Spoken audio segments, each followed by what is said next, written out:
Hare Rama Rama Hare Hare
Krishna Krishna Hare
Rama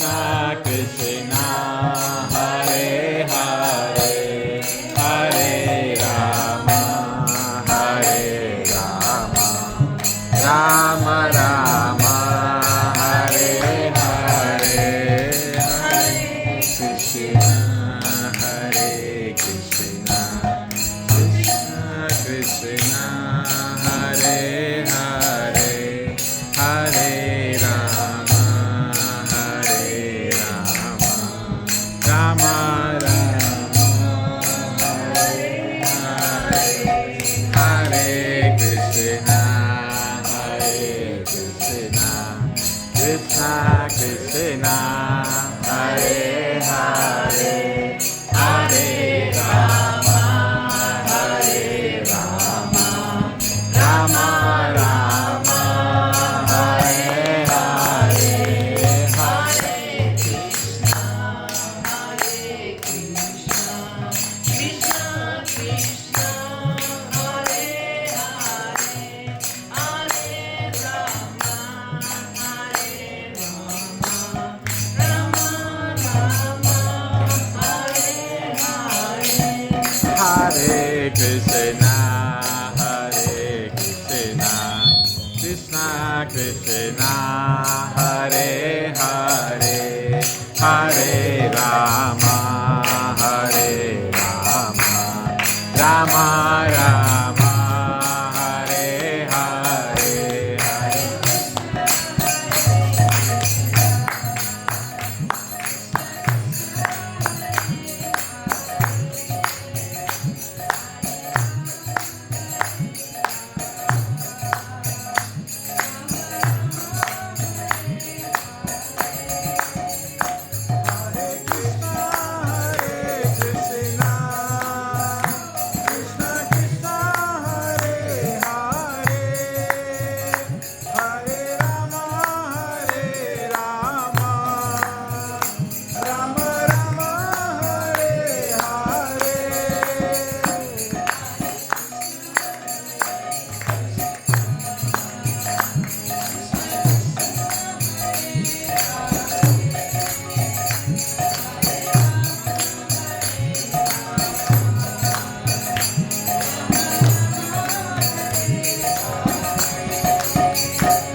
Hare Krishna, Hare Krishna,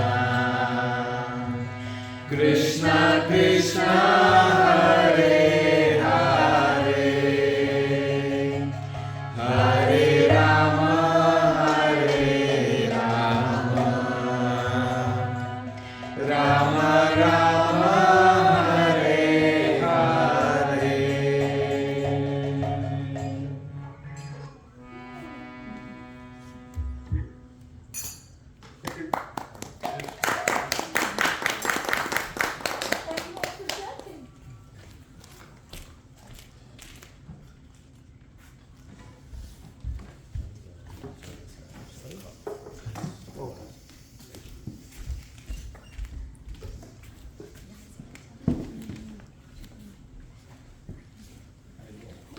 It's off.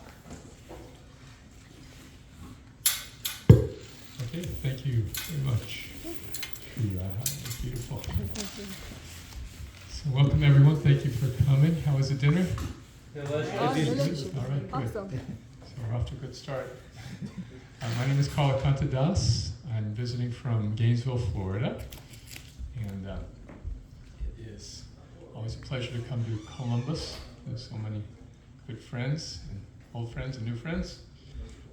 Tonight I'd just like to take a few minutes to say a few words about this beautiful tradition of Bhakti Yoga that we just enjoyed by practicing the kirtan. Bhakti means, of course, devotion. And there are many types of yoga. A lot of yogis here. Yeah. Yogis and yoginis. It's like that for yours. So yoga means, it's related to the word yoke. And when I say that word, I start feeling really old because nobody knows what it means anymore. And not the yolk of an egg, but a yolk that you see on a farm. Anyone know what a yoke is? Yes, exactly. Yes, it connects the draft animal to the cart. It's a link. And so the word yoke actually comes from the Sanskrit word yoga, because yoga means link or to connect. And we're mostly familiar with it in terms of the physical exercises and meditation. These are meant to be the preliminaries to get our body and mind peaceful so that we can then enter into the deeper meaning of yoga. So the deeper meaning of yoga has to do with linking with the Supreme. So in that linkage with the Supreme, it involves not only the body and the mind, but the heart as well. And so bhakti means that yoga of the heart, the yoga of connecting with the person for whom we're always craving, with whom we're always craving a relationship. It is very theistic. This is the person we're referring to is the Supreme Personality. And the hole in the heart that we experience so often in life is because of a lack of that relationship. We try to fill it with other kinds of relationships that are sometimes fulfilling, sometimes not, but always temporary. That much we can see, that they will not last. Death, divorce, disagreement, somehow or other, our relationships in this world always come a little short of the mark. So bhakti means establishing a relationship that doesn't end, even with the end of the body. And it fills this hole in the heart so nicely without precluding other relationships. In other words, one needn't withdraw from society, but rather see society in relation to its creator. Seeing God in the heart of everyone, in other words. And this fosters great relationships in human society. People don't like religion because great wars have been fought over religious beliefs, right? So what we're talking about is not a religion or a set of beliefs or dogma. It is a practical, visceral experience of fulfillment that comes only when we reconnect with the person who made us. There's an example in the lights. The power company is generating electricity. Power comes in, but then there has to be a line going back also in order for the light to work. If the power just comes in and we try to stop it, no light. But when we receive the many gifts from the Supreme, things that we cannot manufacture, rice or milk or grains or even air, our very bodies, we didn't send for them on Amazon, we got them.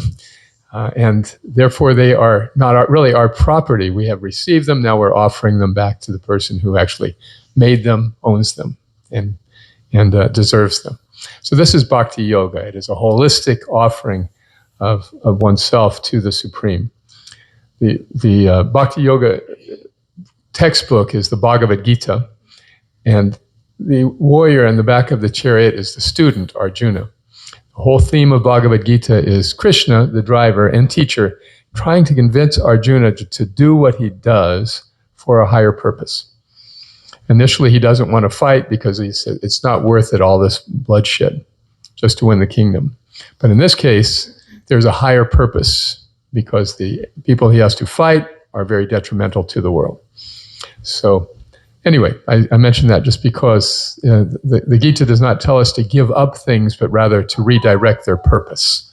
Whatever our profession, whatever our hobbies, whatever our relationships in this world can all be directed towards that unifying holistic goal of connecting with the Supreme. So that's a little background on Bhakti Yoga. Okay, any questions on that before we go on?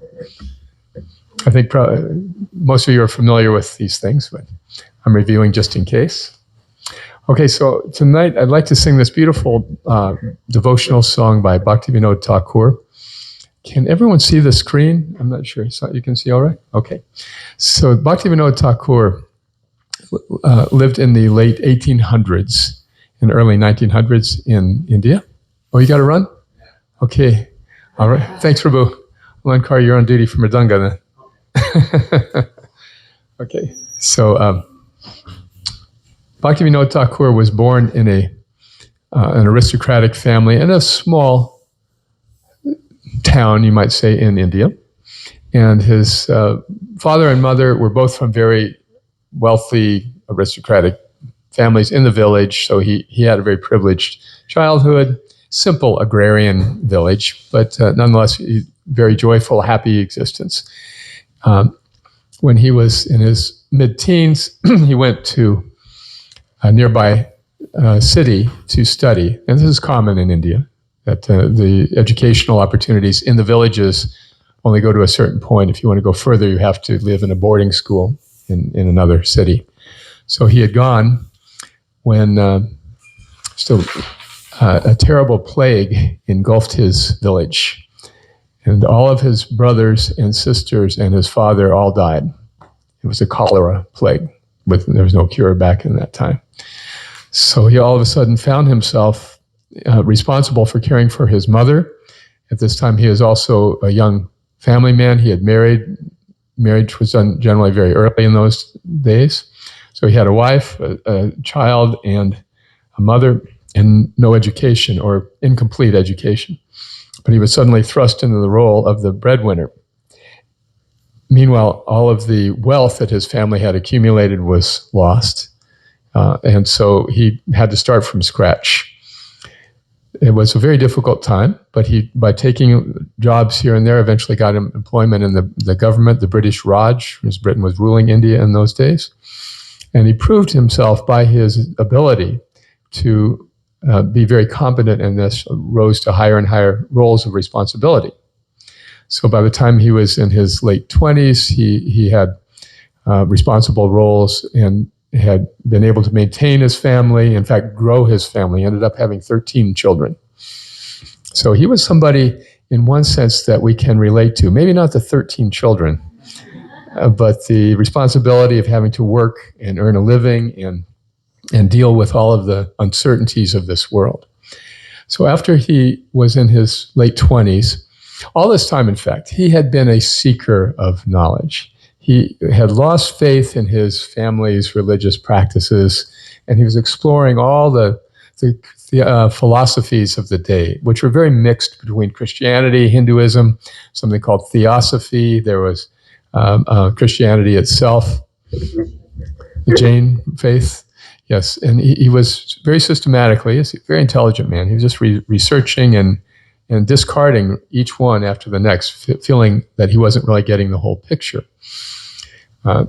One of the key points for him was to try to understand the nature of God. And one of the popular philosophies, even now in India, is that God is an all-pervading presence and an energy, but not a person. So this idea is popular for meditation, but it doesn't fill our need for a relationship. Therefore, when Bhaktivinoda discovered later in life the teachings of Chaitanya, Chaitanya is here in the painting on this wall in the golden robes.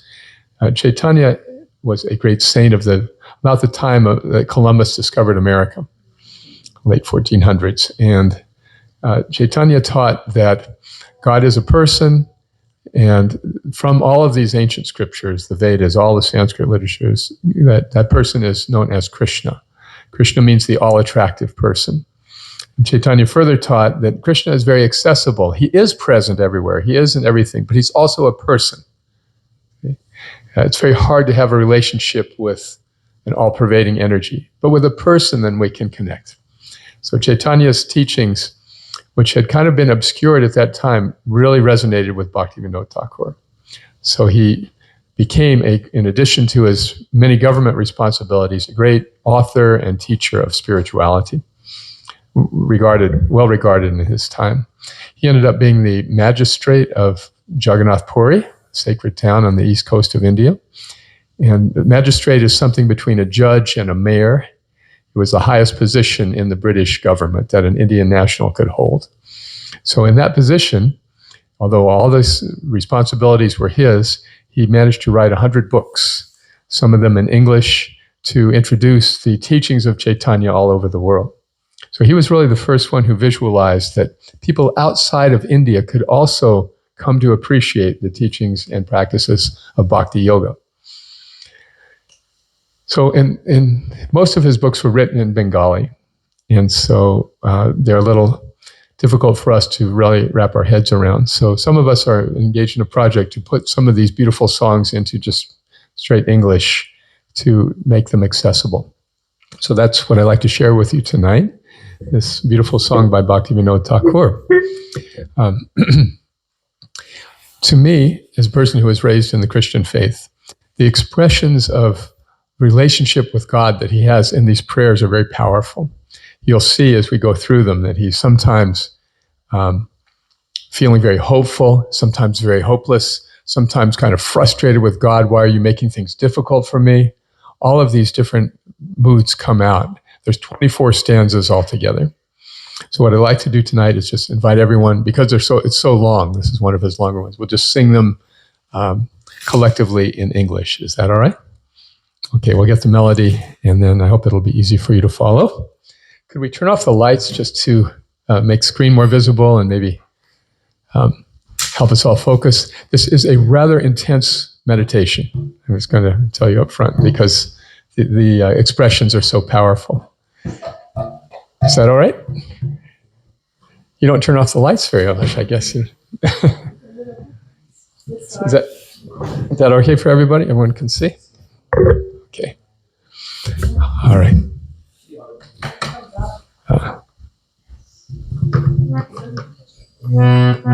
Okay. It's up to you.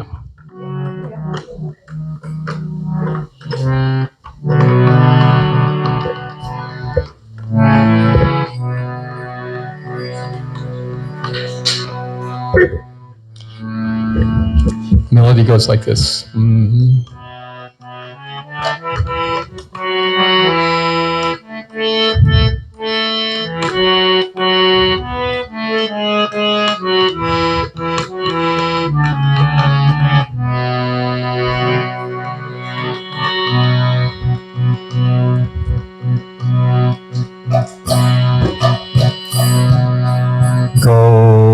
Gopinath, would you be so kind to hear me? Everyone, please.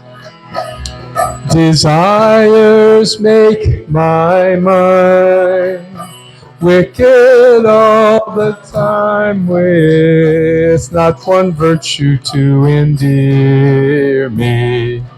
Gopinath. Who's scrolling? I have no one else to turn to.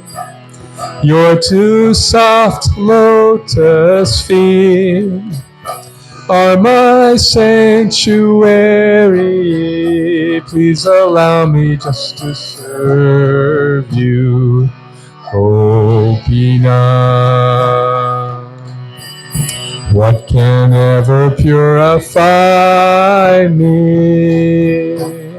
Devotion has escaped my manipulations. Worldly life now horrifies me, Gopinath.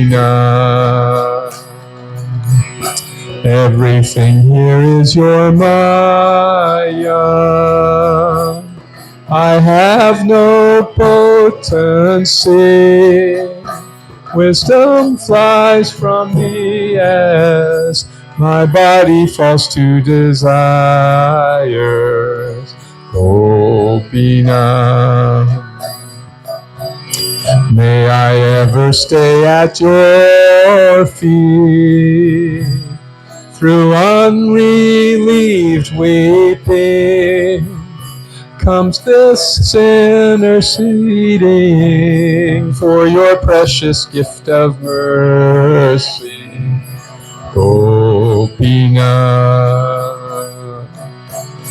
You can surely sanction anything.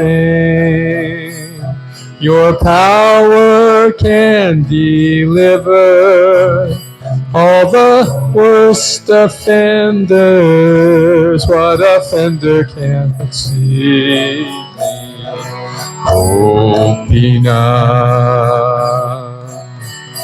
You are like a sea of mercy.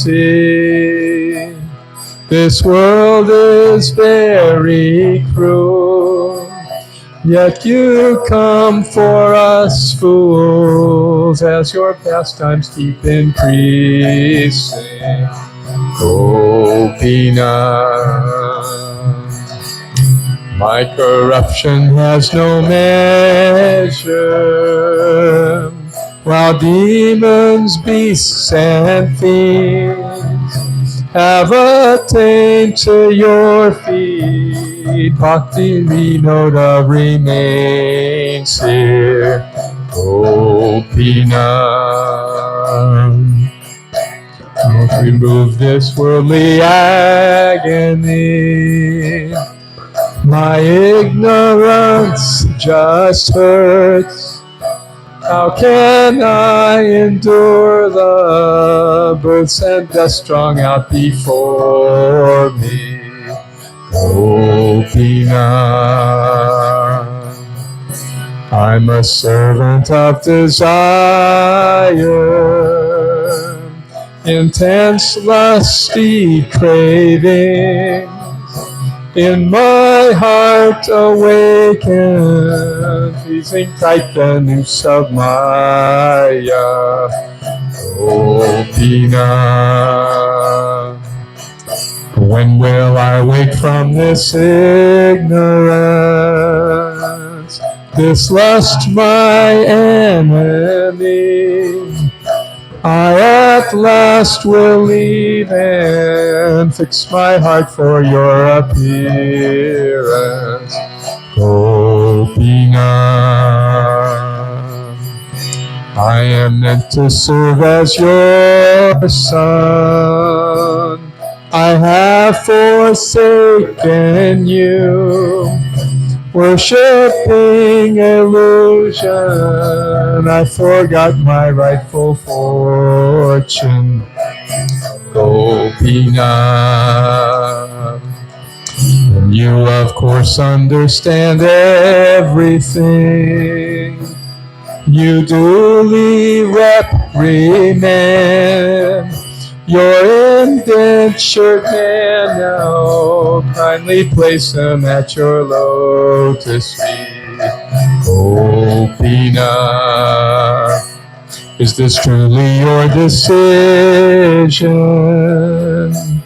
on seeing me averse? Will you now desert me without one drop of compassion, Gopinath? Such a stupid fool have I been, what truly benefits. I have yet to witness how I live in this condition. Gopinath. And next to you no one is wiser. A fool like me is blessed by your simple glances. Do not think me an outsider. Gopinath. This entangling world defeats me. If you show causeless grace, if you tolerate me, your compassion will release me. Gopinath. Maya's dangers have embraced me. I look around myself, children, wife, and wealth, who know my life's whole life is wasted.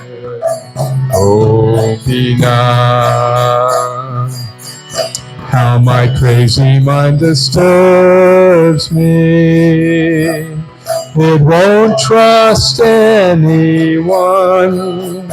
Uselessly it goes on in the dark pit of the worldly. Gopinath. My defeat needs no explaining. All I have tried to do is completely useless. You're the only hope remaining. Gopinath.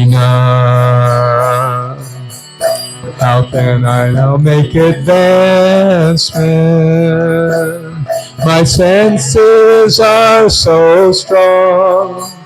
My mind goes along and will not give up its attachment.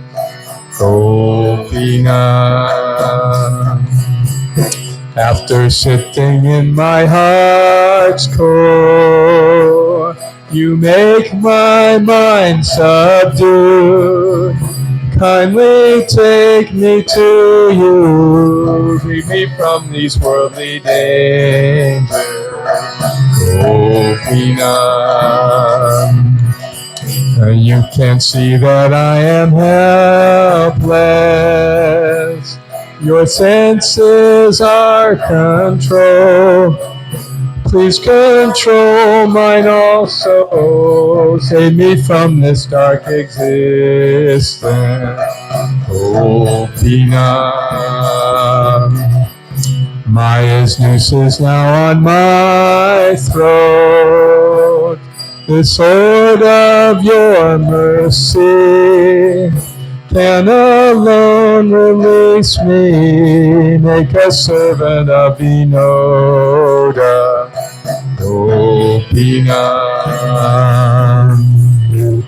Hare Krishna, Hare Krishna, Krishna Krishna, Hare Hare Hare, Rama Hare Rama, Rama Rama Hare Hare, Hare Krishna, Hare Krishna, Krishna Krishna, Hare Hare Hare, Rama Hare Rama, Rama Rama Hare Hare, Hare Krishna, Krishna Krishna, Hare Hare Hare, Rama Hare Rama, Rama Rama Hare Hare, Gopinath.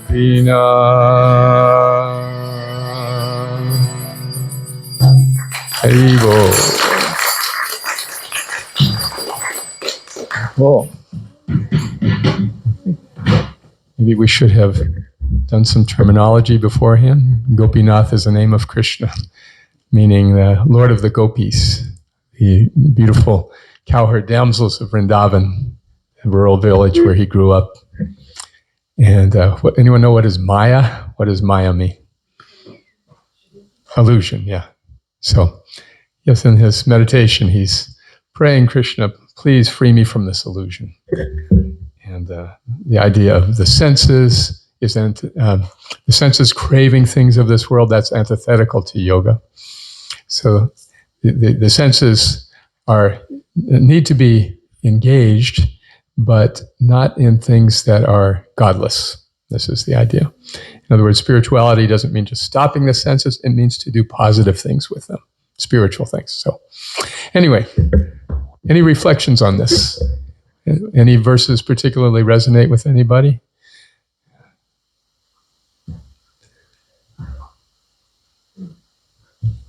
Yeah, one of the verses was saying that all our senses are controlled, please help me control mind.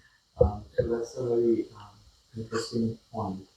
How, first of all, how can I know that my senses are not controlled? I'm feeling pretty controlled. And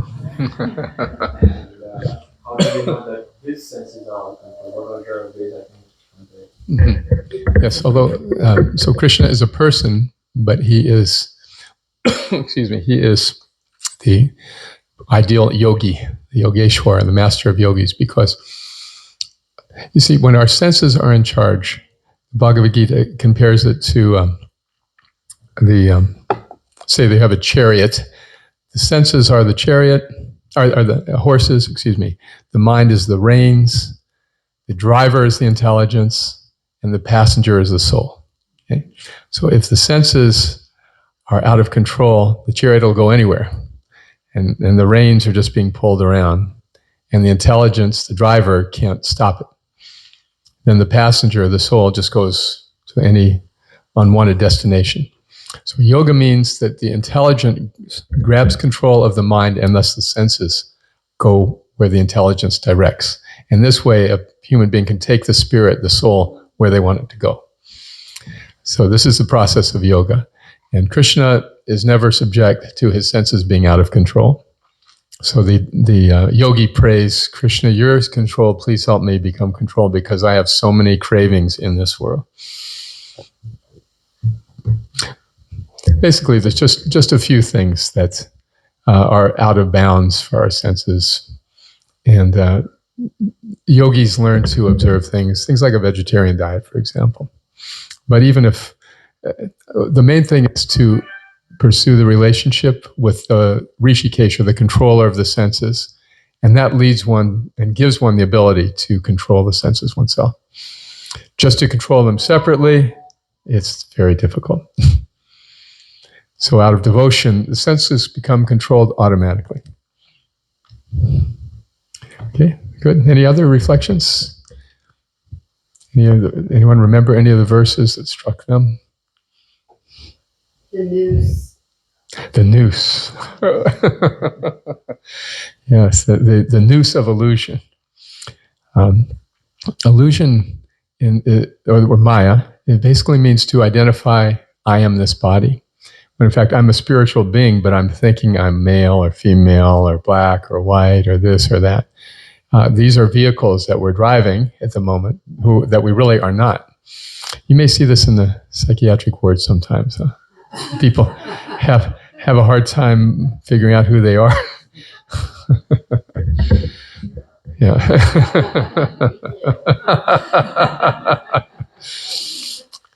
So the Gita, again, this textbook of yoga, gives the example of how we change our bodies in this life. Yesterday, Sri Radha and Alankar's little boy, Maitreya, he had his first grains, a big landmark in the life of a 6-month-old? Is it? Yeah. So we were all like that at one point, little helpless babies. And we came to our childhood and then our young adulthood. And then we move on into the over-the-hill stage, where I'm exploring right now. And all the faculties that we take for granted and enjoy in our youth just start evaporating. Our organs, our minds, our eyes, our ears, our sense of taste, everything just kind of fades away. So this is the noose of illusion.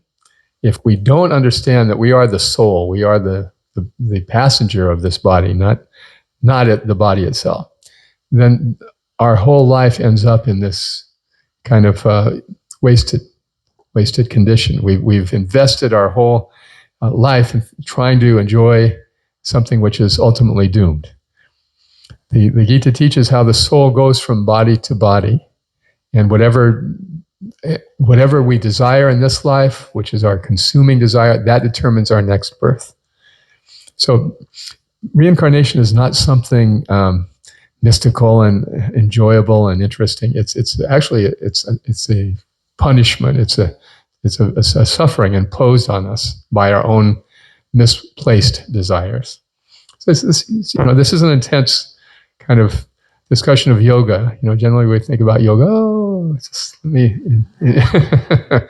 But the Gita is very blunt that if we want to deal with our problems in life, we have to start with the basic problem, which is this misidentification with the body. Once we pass that, at least intellectually, humanity begins to look a little different. Life begins to look a little different.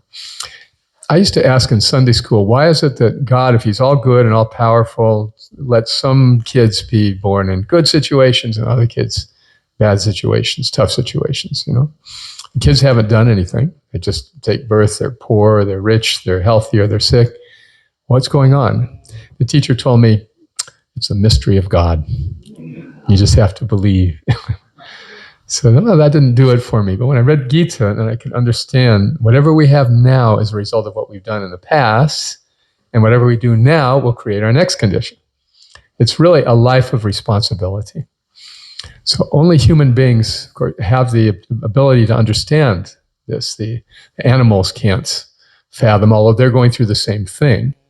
Animal life is like a lower level of consciousness, gradually leading up to the human form. And human life is this junction. We can use our intelligence to understand our real condition, or we can live like an animal and just enjoy our bodies, eating, sleeping, mating, and defending. So we share these common inclinations with the beasts, but we have the distinct ability to also evaluate our situation. Like babies are so funny. The human babies are so helpless. Right? We can't even get our heads off the mat for about 6 weeks, right? So why is that? We have some cows. I have a little farm in Florida where I take care of some cows. And when the cow gives birth, that calf is up on its feet within 10 minutes, nursing right away. But the human kid, 2 years or a year and a half anyway, before they start getting a little mobile and parents start getting distressed. But you see, that shows that human body is unique and that it is so dependent on intelligence. The human brain is just the main purpose of this body. So illusion, Maya, means we live our lives without really using our brain, without using our God-given intelligence, not understanding the whole condition. And so if our desires are sensual, when we die, God, who is benevolent, he's not judgmental, he's just giving us whatever we want. If you want to enjoy this world, here's another body to do it. Then we have to start the whole thing all over again. And no one has ever seen a baby born laughing. Right? And then you get old and you get ill and then you have to leave this body against your will. So this is the cycle of birth and death, the Maya, the samsara, and it all comes from being overly attached to the things of the world, unnecessarily. And those things don't bring us happiness in the long run. So, anyway, does that help? That mess up your life? Yes, Prabhu. Knowing all this, but still unable to resist, I think that's one of the themes of the song. Yes. I'm deep on my own. So can you suggest on what should we do to get out of this? Right. This is the beauty of chanting. Chanting any spiritual sound, we chant Hare Krishna, the same effect as there are Jesus or Allah, Buddha, Jehovah. Any spiritual sound vibration is like lifting weights for the soul. And chanting strengthens our resolve to not let the mind, to control the mind. Yeah, to stop the mind from just running amok and telling us what to do all the time. Mantra means to release the mind, to free the mind. That's the meaning of mantra. So chanting is the answer to your question. Chanting, and then there's other practices with diet, with regulation of sleep, managing to control our basic necessities and minimize them. But mainly chanting. Everything comes from chanting. And the more we chant, the stronger our spiritual muscles get, and the more ability we have to control our senses and to put the mind in its place. The mind, according to the Gita, is a great friend and a terrible master. Great servant and a terrible master. So yeah, he's praying for this strength. So anyway, like I said, it's kind of an intense bhajan. Was this inappropriate for this meeting tonight? I don't know. What did you think? Did you enjoy that? I'm learning. Okay. Yes, Prabhuji. So you talked about this song is themed mainly around sense and sense control, right? Hmm. So what is he referring to Gopinath? Is Gopinath the deity in charge of senses? Is that what we have to make connection? Yes, there's Madan Mohan, Gopinath, and Madan Mohan, Govinda, and Gopinath. Yeah. We don't have. Well, there's a picture of Krishna in Vrindavan. So Krishna is a very attractive person. Gopi and the gopis are the greatest of his servants because they love him unconditionally. So he is addressing this very exalted form of the Lord, this most intimate understanding of Krishna, because he's just revealing his mind very frankly. Initially in our spiritual quest, there is an awe and reverence for God. And that progresses to service. We connect by doing some service, and we can even become friends. Like many of these expressions in this song are things you might say to a friend. And then even beyond that is the relationship of parent. Krishna has parents. He's not an orphan. And he also has lovers. He's not on Tinder. He's and the gopis are his lovers, his beloved. And in relation to him, all of us are feminine. All of us are meant to bring him pleasure and make him happy. So the idea is that he's, in a sense, expressing this mood of loving dependence by addressing Gopinath, of intimacy. That's why, again, it's such a very powerful expression. Loving God is not just a matter of belief or dogma, but it's a very dynamic, active thing that permeates every facet of our life, day by day, moment by moment. Sometimes I've seen bumper stickers, "I heart God," and people have an idea that a connection with God is just through religion. But religion is sort of a stagnant notion, I think a mental construct. But devotion is 24/7. It is all pervading, and it gives a GPS to our life all the time. So Gopinath is that form of Krishna which is most intimate. And therefore he's addressing this on Krishna on a very high level here. Okay, any other reflections? Thank you very much. Oh, yes, Shirana? I just wanted to know at what age or which phase of his life did he write this? It's a good question. And as far as I know, he was in roughly his 50s at this time. The reason I ask is our modern society teaches us to be self-dependent, self-care, mindfulness, and we have to chase after, material things to establish ourselves. So his mood is very dependent on the Lord, and his mood is also helpless, and his mood is also like he's thinking that he's a fool, he doesn't know what to do. How do you get that mood? Yeah. Life has a wonderful way of humbling us. That mood of dependency, in other words, yes. You see how it's the opposite of pride and egoism, like I don't need anyone, I can do it all myself.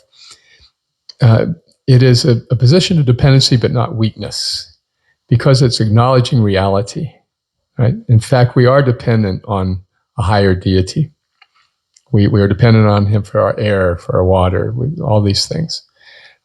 So if we take what belongs to someone else and claim it as our own, you know, this is my land, this is my property, this is my possession, what are we? We are thieves, right? So the problem with a thief is you can never be peaceful, always looking over your shoulder. Am I going to get caught?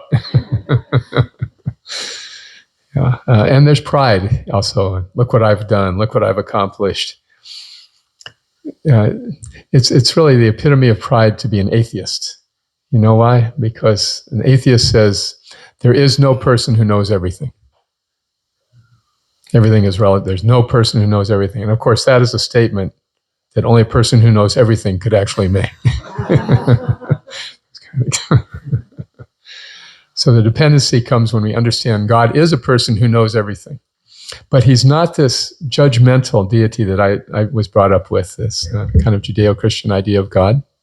I mean, don't get me wrong, I appreciate Christianity, Judaism, any kind of spirituality is good. But at the same time, we think of God not as this beloved person, beautiful person, but as the universal judge. Right? Like he's on a big throne all day, said, heaven, heaven, hell, hell, heaven. You know, to be afraid of God is not the same as loving God. You know, love cannot be coerced out of fear, and love cannot be coerced out of guilt or shame. You know, love is when we really feel somebody cares about us and reciprocates with us, and that we can please, and who likes to please us. And that kind of giving, loving relationship is what bhakti is all about. And because Krishna is all pervading, he's everywhere all the time, the more we immerse ourselves in bhakti, the more we feel that love all the time. And the more we see that Krishna is in everyone's heart. So we can also see others in relation to him. Okay, thanks. Anything else? Okay, last prabhu. Yeah, sometimes we don't see God, so it's difficult to love some experience the love, but you can't relate to as a friend, as I relate to a friend, like I can go out with my friend and I can. So how does that love for God come about? Like how do we love God? Because we can't see him, we can't actually. Right. Actually, yes, we can see him through when our senses become kind of disconnected from the material. To see a picture of Krishna, for example, we see, but if we understand who is Krishna, that picture takes on more meaning. But the problem is not knowing who he is. And this is, again, a fundamental theological problem. Because if I say I love God, but I don't know who he is, how much can I love? How much can I love somebody I don't know? You know, if I met you at a party and said, oh, I'm here with my wife. Oh, which one is your wife? Is she the blonde or the brunette? I don't know. Is she the tall one or short? It's me, but I really love her. Would you believe me? So we introduce Krishna because this form of God, he's Adi, the original form. He's also so lovable and accessible. The teachings of his life are in the Bhagavad Gita. The story of his life is in Srimad Bhagavatam. You can really get to know him in a very specific way. And even if one doesn't have belief in Krishna, even if one doesn't believe in Krishna, one who just comes to hear about Krishna and know about Krishna will find remarkable changes in life. It's very powerful. And just theoretically, maybe Krishna's God, okay. Maybe not. I don't know if he is, I don't know if he isn't, but let me learn about him and see. That has an incredible impact on our minds, on our lives, on our hearts. So this is how we love God, to hear about him, to speak to him, to chant his name. Krishna likes hearing his name chanted, and he's not ashamed to admit it. We all like hearing our names repeated, right? It's the sweetest sound in any language. But and Krishna is like that also. And by just allowing Krishna into our lives bit by bit, we can develop that dormant love. It said in the Lord Chaitanya taught, Nitya Siddha Krishna Prema Sadhu Kabunoi Shravanade Sudhi Chitte Karya Udoy. Love of Krishna is dormant in every heart. And by hearing and chanting about Krishna, that awakens naturally. It doesn't have to be introduced from anywhere else. It's already there. So with that, thank you. I guess we will call it a class, right? Unless any further points, questions. All right. Well, thank you for sharing with us tonight and for being here. It's been a real pleasure. Quick word from our sponsor. I have a few books written in this same mode of like accessibility for English-speaking people. And if you would like to learn anything about here, I'll just show real quick. This is a book about Krishna's life, the Srimad Bhagavatam, translated from Sanskrit to Poetic English. The Bhagavad Gita in one form, simple form. This is the Bhagavad Gita in rap, inspired by Hamilton.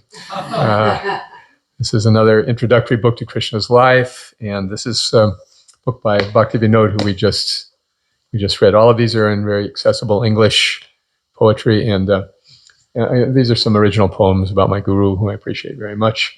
Anyway, these are available as a set of 6 for just our cost, which is about $6.50 a book.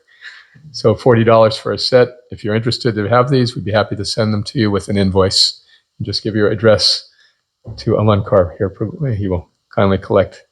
Just leave the address. They'll be printed in about a month, 1 to 2 months. We'll have them. Okay, thank you. And you have other books also. Yeah. Yes. Can we have a little bit from the rap of God? A little rap. Would you like to? You want to take another minute? Hear some rap? Everybody up to some rap? Yes. Any sections in particular? Whatever you like. You did that once in our Bhakti Yoga event. I don't know who was here. I remember. You could freestyle. Okay, I'll have to, yes. Okay. Anyway, just any particular, those who know Gita, any particular section you might like to hear? Chapter 2? Okay. This is the chapter called Reincarnation Work in Yoga.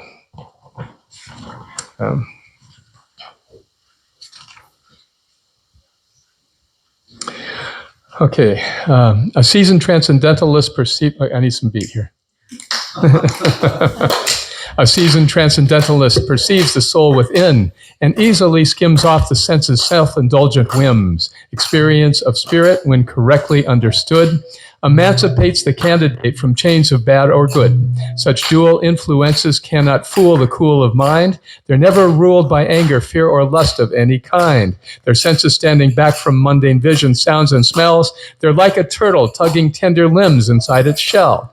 One may suppress the senses, but desire still remains until a greater flavor makes it painless to abstain. The restless senses otherwise pervasively take hold of even the most sober souls who strive to keep control. Controlling all your senses, contemplating the supreme, you'll straighten out your cranium and wake up from your dream.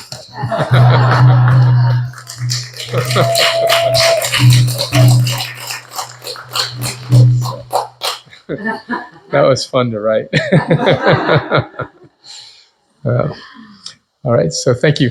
Thank you. It's a pleasure to be here and share.